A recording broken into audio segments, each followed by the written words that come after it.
Gusto niyo rin bang ma-experience ang napakagandang lugar na ito? One of a place best for sunset and sunrise. At nanabago ang lamig sa umaga.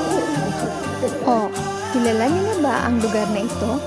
Kung madalas nga kayong dumaan rito, alam niyo kung saan ito. Kaya wag na magpatumpik-tumpik pa. Tara, samahan niyo akong tuklasin ang ganda ng lugar na ito. Let's go!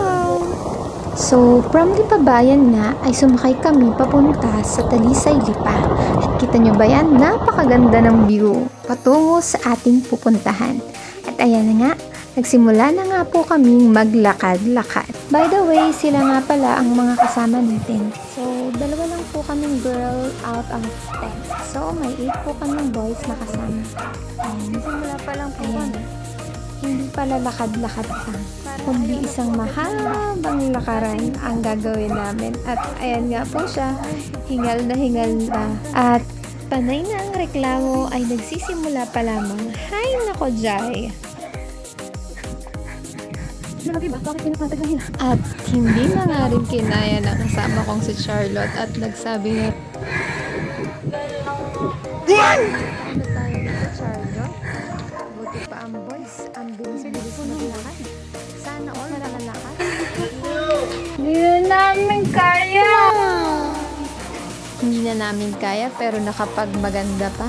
Hay nako, Jai. Pero buti na lang talaga nakapag-ayos ang person. Feeling fresh kahit pawisan na. Pero asa na nga kaya yung kasama kong si Charlotte? Charlotte! Hala, sige, lakad-lakad na rin tayo habang tinatanong siya. Dahil baka mamaya tayo na ang maiwanan.